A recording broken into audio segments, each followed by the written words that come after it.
Hello everyone, welcome to my channel UPSC with Lavisha. आज की हमारी सेकंड मेडिवल हिस्ट्री की क्लास में हम डिस्कस करेंगे दिल्ली सल्तनत पार्ट 2। हमने लास्ट क्लास के अंदर slave dynasty and Khilji dynasty को बहुत ब्रीफली डिस्कस किया था।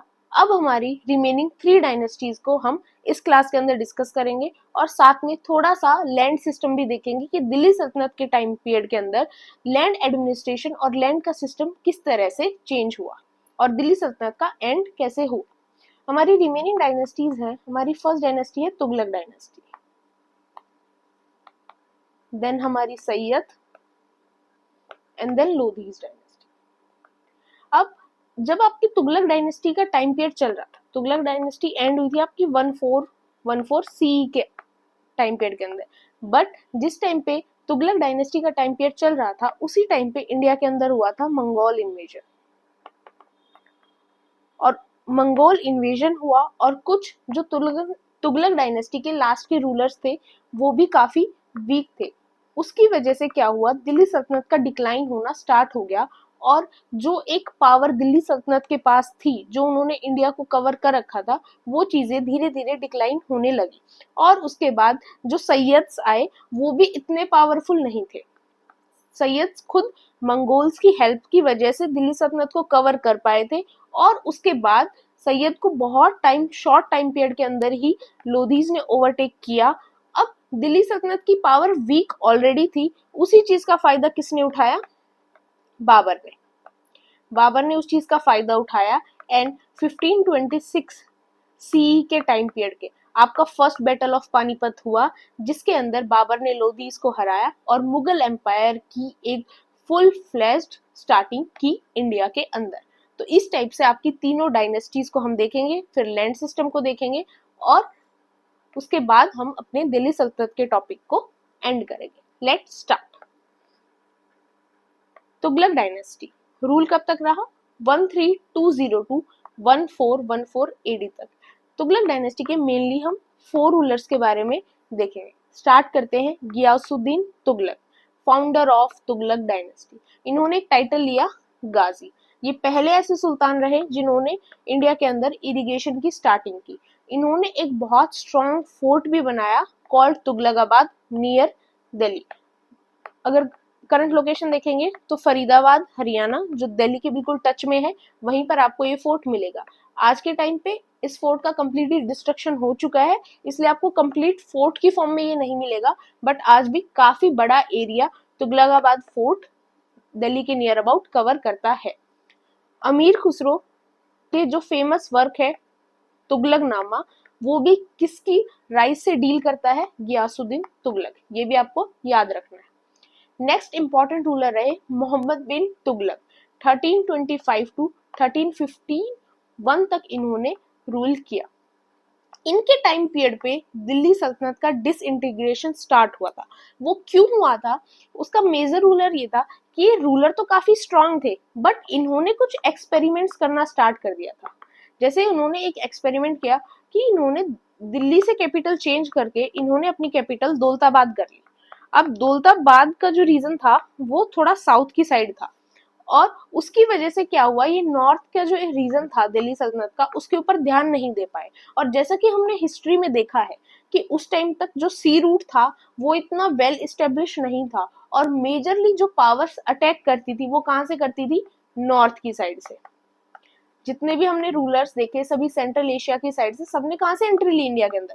नॉर्थ की साइड से। और ये कहाँ पर ध्यान नहीं दे पाए अपनी कैपिटल चेंज करने की वजह से?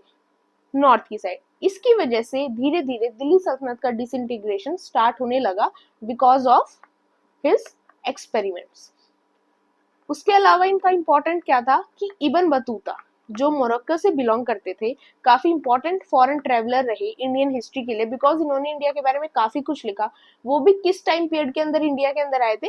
जिस टाइम पीरियड के अंदर मोहम्मद बिन तुगलक का रूल इंडिया के अंदर चल रहा था। He also build fort of Adilabad and the city of Jahanpanah. और इन्हीं के रूल के टाइम पीरियड के अंदर आपके Vijayanagar empire, Bahmani empire and Madhupuri empire south के अंदर एमर्ज्ड हुए। अब देखो इन्होंने, इनकी वजह से क्या हुआ, देखो साउथ के अंदर भी किंगडम्स एमर्ज होने लगे और विजयनगर एम्पायर बामनी, ये उस टाइम पीरियड के काफी स्ट्रॉन्ग एम्पायर बने।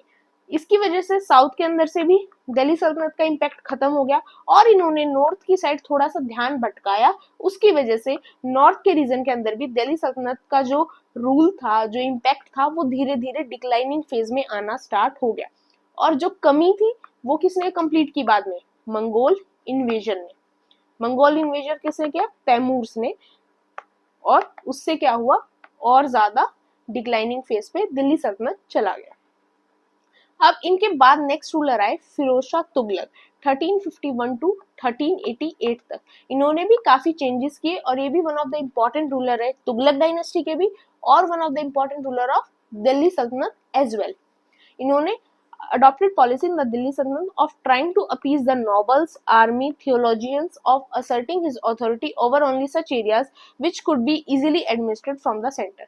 इन्होंने एक पॉलिसी अपनाई कि इन्होंने क्या किया, जो दिल्ली है, दिल्ली के आसपास के एरिया जिनको इजीली एडमिनिस्टर किया जाए दिल्ली में रहते रहते, उनके ऊपर इन्होंने ज्यादा फोकस किया ताकि कम से कम एटलीस्ट उनके पास उनकी रूट्स रहें और वो सब कुछ ना हार जाए।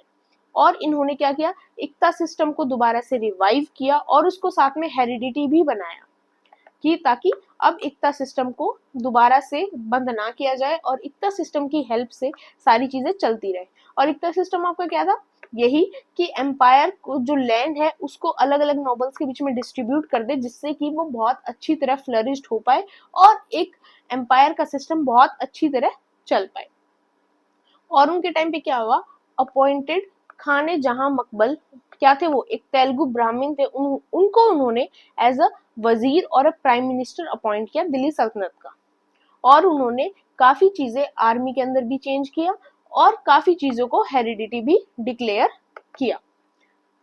उसके अलावा मलिक रूल फ्रॉम जौनपुर। कौन थे ये Malik? It was called the Shiraz of the east.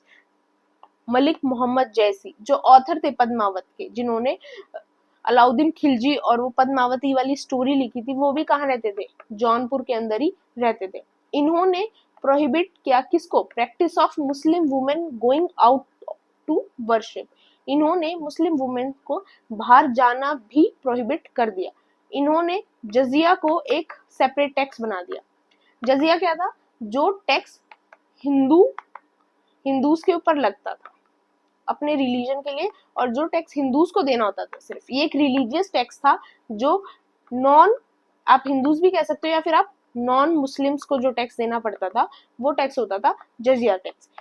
इनके आने से पहले जजिया लैंड रिवेन्यू के अंदर ही काउंट किया जाता था, बट इनके आने के बाद इन्होंने जजिया टैक्स को सेपरेट टैक्स बना दिया। Erased wall paintings in his place and he constructed and improved several canals. He set up hospitals for poor called दर उल शिफा, जिनको क्या कहा जाता था? दर उल शिफा कहा जाता था। और इन्होंने ही establish town of Hisar and Firozabad. Hisar आपका हरियाणा में है और फिरोजाबाद तो फेमस है ही अपने बैंगल्स के लिए। और इन्होंने कुछ और नए डिपार्टमेंट्स भी दिल्ली सल्तनत के अंदर बनाए, जैसे दीवान खैरत, जो क्या था? To make provisions for marriages of poor girls, और डिपार्टमेंट फॉर पब्लिक वर्क। दीवाने बंदागन जो किसके लिए बनाया? स्लेव्स के लिए इन्होंने एक अलग डिपार्टमेंट बना दिया। इन्होंने दो नए कॉइन्स को भी इंट्रोड्यूस किया, अदा, जिसके अंदर 50% जितल होता था। अब जितल हमने लास्ट क्लास में बताया था किसको बोलते थे वो, तो ये आप मुझे कमेंट सेक्शन में मेंशन करो कि जितल क्या था। एंड बिट 23% ऑफ जितल जिसके अंदर इंक्लूड होता था। उन्होंने दो अनसक्सेसफुल एक्सपेडिशन भी दिखाए। उन्होंने बंगाल को कवर करना चाहा बट वो नहीं कर पाए और बंगाल पूरी तरह से दिल्ली सल्तनत के हाथ से चला गया। बंगाल पूरी तरह से दिल्ली के कंट्रोल से, दिल्ली सल्तनत के कंट्रोल से फ्री हो गया। ही डेवलप्ड रॉयल फैक्ट्रीज, जिनको क्या बोला जाता था? कारखानास, in which thousands of slaves were employed. आज के टाइम पे भी हम कारखाना वर्ड यूज करते हैं फैक्ट्रीज के लिए, सेम। और एक इंपॉर्टेंट चीज क्या है, ये आपको कंप्लीटली याद रखना है, इम्पोज्ड 4 टैक्सेस सेंक्शन्ड बाय इस्लामिक। खर्च का मतलब क्या होता था? Land tax. खम्स क्या होता था? 1/5 of the looted property during Wars. जो वॉर्स के टाइम पे 1/5 प्रॉपर्टी लूटी जाती थी उसको खम्स कहा था। जजिया religious tax on the Hindus and जकत 2.5% of the income of the Muslims which was spent for the welfare of Muslim subject and their religion. तो ये चारों वर्ड्स का मतलब आपको याद रखना है, ये इंपॉर्टेंट है. And he was the first sultan in the Delhi सल्तनत टू इम्पोज शरब. शरब क्या था? एक इरिगेशन टैक्स था. ये चीजें आपसे मैच द फॉलोइंग में पूछी जा सकती है, तो ये हमें याद रखनी है.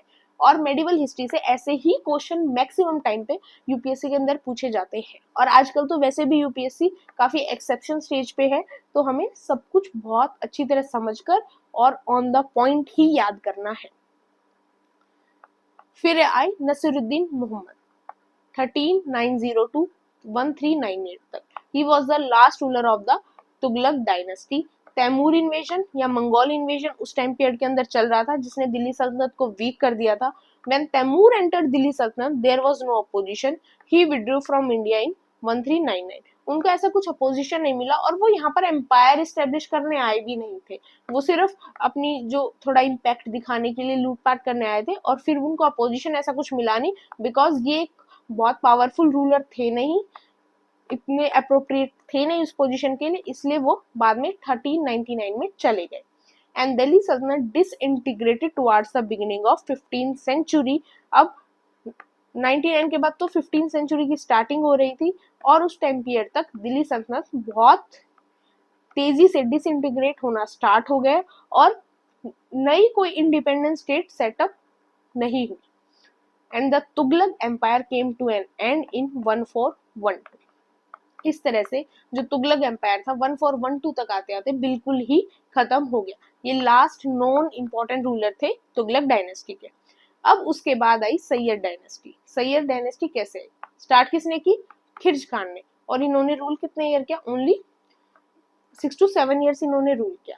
अब ये कैसे किया? Before his departure from India Timur appointed. जब मंगोल यहाँ से गए उन्होंने किसको अपॉइंट किया था? खिर्ज खान को अपॉइंट किया था as a governor of Multan, जो आज के टाइम पे आपको पाकिस्तान में मिलेगा. वहां पर इन्होंने खिर्ज खान को एज अ गवर्नर अपॉइंट किया. फिर उन्होंने क्या किया? खिर्ज खान ने सोचा कि उन्होंने धीरे धीरे दिल्ली सल्तनत पे रूल करने का सोचा और उन्होंने फाइनली 1414 के अंदर दिल्ली सल्तनत को कैप्चर किया और सैयद डायनेस्टी को फाउंड किया. अब 1421 में उनकी डेथ हो गई और उनको सक्सीड किसने किया? मुबारक शाह ने. और फिर मुबारक शाह को किसने सक्सीड किया? मोहम्मद शाह ने. अब इन्होंने कुछ भी, इन रूलर्स ने ऐसा कुछ भी इम्पोर्टेंट दिल्ली सल्तनत के लिए नहीं किया जो हमारे लिए याद रखना इम्पोर्टेंट हो. इसलिए सिर्फ हमें थोड़ा सा सीक्वेंस में समझने के लिए हम सभी रूलर्स को देखेंगे. नेक्स्ट रूलर कौन रहे? Alauddin Alam Shah was the weakest of the Sayyid princes. इनसे भी वीकेस्ट थे अलाउद्दीन आलम शाह. ये बहुत ज्यादा वीक थे, इसलिए यहाँ पर बहलूल लोधी ने थ्रोन संभाला, रिटायर हो गए आपके अलाउद्दीन आलम शाह. देन स्टार्टिंग होती है हमारी लोधी डायनेस्टी की 1451 टू 1526 एडी. लोधी डायनेस्टी एक अफगान डायनेस्टी थी and it was the fifth and final dynasty of the Delhi Sultanate and was founded by Bahlul Khan Lodi. Bahlul Khan Lodi ने फाउंड किया लोधी डायनेस्टी को. उसके बाद उन्होंने कुछ भी इतना मेजर नहीं किया बिकॉज बहुत जल्दी उनकी डेथ हो गई थी और उनको सक्सीड किसने किया? सिकंदर लोधी ने. अब सिकंदर लोधी का रूल कब तक चला? 1489 टू 1517 तक उनका रूल रहा. उनके कंटेम्पररी कौन थे जो और उस टाइम पर गुजरात के अंदर रूल कौन कर रहे थे? महमूद गारगा. और राणा संगा कहाँ रूल कर रहे थे? मेवाड़ के अंदर. और उन्होंने आगरा को फाउंड किया. ये सबसे इंपॉर्टेंट है दैट कि आगरा का फाउंडेशन कब स्टार्ट हुआ था? सिकंदर लोधी के टाइम पीरियड के अंदर स्टार्ट हुआ था और उन्होंने ही दिल्ली से आगरा अपनी कैपिटल शिफ्ट की. और बाद में चलकर मुगल्स के टाइम पीरियड के अंदर आगरा बहुत इंपॉर्टेंट सिटी के रूप में हमारे सामने आता है. He abolish the octroi duty on grains, जो एक लैंड ड्यूटी थी कि बाहर से जो भी ग्रेन आ रही है उनके ऊपर जो टैक्स लगता था वो. और उन्होंने नए नए मेजरमेंट्स देखे और उन्होंने एक सिस्टम को इंट्रोड्यूस किया गज ए सिकंदरी. वो बहुत ज्यादा ऑर्थोडॉक्स टाइप के थे और वो प्योरली इस्लाम को सपोर्ट करते थे और इसीलिए उन्होंने जो जजिया का सिस्टम था हिंदूज के ऊपर उसको दोबारा से रीइम्पोज्ड किया. वो साथ में एक पोइट भी थे और किस पेन नेम से लिखते थे? गुलरुख. और फिर उसके बाद सिकंदर लोधी को किसने सक्सीड किया? उन्हीं के बेटे इब्राहिम लोधी ने, जो लास्ट रूलर रहे लोधी डायनेस्टी के. Ibrahim Lodhi last Lodhi Sultan of Delhi सल्तनत. उनको 1526 में बैटल ऑफ पानीपत के अंदर बाबर ने डिफीट किया और उसके बाद क्या हुआ, this mark the end of the Lodhi dynasty and the rise of the Mughal empire in India. उनके हारते ही लोधी डायनेस्टी खत्म, दिल्ली सल्तनत खत्म और स्टार्टिंग किसकी हुई, मुगल एम्पायर की, मुगल एम्पायर की स्टार्टिंग हुई। अब हम अपनी नेक्स्ट क्लास के अंदर पहले नॉर्थन और साउथर्न साइड के जो एम्पायर्स थे जो दिल्ली सल्तनत के टाइम पे डेवलप हुए और उनके अराउंड चल रहे थे उनको डिस्कस करेंगे। उसके बाद हम मुगल एम्पायर इन इंडिया की स्टार्टिंग देखेंगे। इससे पहले थोड़ा सा लोकल एडमिनिस्ट्रेशन देखते हैं। दिल्ली सल्तनत का क्या क्या था। प्रोविंसेस थी वो किस में डिवाइडेड थी, इक्ताज में डिवाइडेड थी, जिनको कंट्रोल कौन करता था, मुक्तीज और वली, जो मेनली नोबल क्लास होती थी उन्हीं के अंदर ये चीजें डिवाइड होती थी, जिनको बोला जाता था मुक्तीज और वली, और प्रोविंसेस को क्या बोला जाता था, इक्ताज। Their duty was to maintain law and order and collect the land revenue. The provinces were divided into shikhs and pragna. शिख को कौन संभालता था, शिखदार संभालते थे। प्रगना कितना कंप्राइज करती थी, काफी विलेजेस को कंबाइन करके क्या बनता था, परगना बनता था, जिसको हेड कौन करते थे, अमिल। ये नाम आपको थोड़े से याद रखने कि आपके सामने अगर स्टेटमेंट आए तो आप पहचान सको। द विलेज हेडमैन किस नाम से जाने जाते थे, मुकादम और चौधरी, एंड द विलेज अकाउंटेंट किस नाम से जाने जाते थे, पटवारी। ये नाम तो आज भी हमारे यूज किया जाता है। जॉब्स के अंदर भी आपकी पटवारी की जॉब्स भी होती है सभी स्टेट्स के अंदर, और आज भी इस वर्ड को यूज किया जाता है। इकोनॉमी की बात करें तो उनके लैंड 3 कैटेगरीज में डिवाइडेड थे। इक्ता land, land assign to officials as इक्ता instead of payment for their services. इक्ता लैंड क्या होते थे कि अगर कोई ऑफिशियल है उसको पैसे नहीं मिल रहे काम करने के, उसको क्या मिल रहे हैं, उसको लैंड दिए जा रहे हैं ऑफिशियल्स को। खलीसा लैंड कौन से होते थे, land under the direct control of sultan and the revenue collected were spent for the maintenance of royal court and royal house hold. वो लैंड जो डायरेक्ट सुल्तान कंट्रोल करते थे, और उन लैंड्स का पैसा किसके लिए यूज किया जाता था, रॉयल कोर्ट को ही मेंटेन करने के लिए और रॉयल हाउस होल्ड को ही मेंटेन करने के लिए। तीसरे कौन से होते थे, इनाम लैंड, लैंड असाइंड और ग्रांटेड टू रिलीजियस लीडर्स और रिलीजियस इंस्टीट्यूशन। इनाम लैंड वो होते थे जो बेसिकली इस्लाम को प्रमोट करने के लिए यूज किए जाते थे, और इस्लामिक पीपल जो रिलीजियस उनके काजी और वो होते उन्हीं को दिए जाते थे। The peasantry paid 1/3 of their produce as land revenue and sometimes even 1/2 of the produce। जो पीजेंट्स लोग होते थे वो कब समटाइम्स ऐसा होता था कि वो 1/3 अपने प्रोड्यूस का एज अ रिवेन्यू पे कर रहे हैं, और समटाइम्स 50% अपने टोटल प्रोड्यूस का पे कर रहे हैं as a revenue. Sarais or rest houses on the highways were maintained for the convenience of the travelers and sericulture was introduced on a large scale। ये टाइम पीरियड था जिस time period के अंदर सेरिकल्चर इंडिया के अंदर बहुत speed से grow हुआ। Bengal and Gujarat were famous for fine quality fabrics. Bombay, Gujarat was famous for textile, gold and silver work, and Sonergaon was famous for raw silk and muslin. Indian textile were exported to China at that time. The royal Karkhana supplied the goods needed to the Sultan and his household. Gold coins or dinars, gold coins को क्या बोला जाता था, dinars, become popular during the reign of Alauddin Khilji after his South Indian conquest. Copper coins were less in numbers and dateless. Copper coins के comparison में ज़्यादा क्या थे, gold coins थे. And Turk introduced many new crafts, manufacturing of paper and techniques, use of iron steel पर armour, it led to the growth of metallurgical industry. इस time period के अंदर आपकी जो मेटलर्जिकल इंडस्ट्री है वो भी बहुत ज्यादा ग्रो हुई। स्पिनिंग व्हील्स का इंट्रोडक्शन हुआ, कॉटन वगैरह की प्रोडक्शन थी वो भी ज्यादा ग्रो हुई, and postal system based on release of forces और फास्ट रनर्स वाज डेवलप। इसके अंदर क्या, ये भी काफी इंपॉर्टेंट है कि पोस्टल सिस्टम कब डेवलप हुआ। पोस्टल सिस्टम भी आपका दिल्ली सल्तनत के टाइम पीरियड के अंदर डेवलप, कैसे कैसे डेवलप, एक तो रिलेज ऑफ फोर्सेज जिसके अंदर क्या होता था, एक घोड़े के ऊपर एक आदमी होगा, वो काफी दूर तक जाएगा, फिर उसको सामने एक और व्यक्ति मिलेगा दोबारा किसी दूसरे घोड़े के ऊपर बैठा हुआ, फिर वो उसको संदेश देगा, फिर वो आगे देगा। इस टाइप से जो रिले ऑफ फोर्सेस होती थी। और फास्ट रनर्स क्या होते थे कि एक व्यक्ति भाग रहा है, फिर आगे उसको एक और व्यक्ति मिलेगा, फिर वो उसको संदेश देगा, और फिर वो जो संदेश है वो अगले व्यक्ति को देगा। इस टाइप से उनका पोस्टल सिस्टम काम करता था। तो ये था आपकी पूरी दिल्ली सल्तनत की स्टोरी।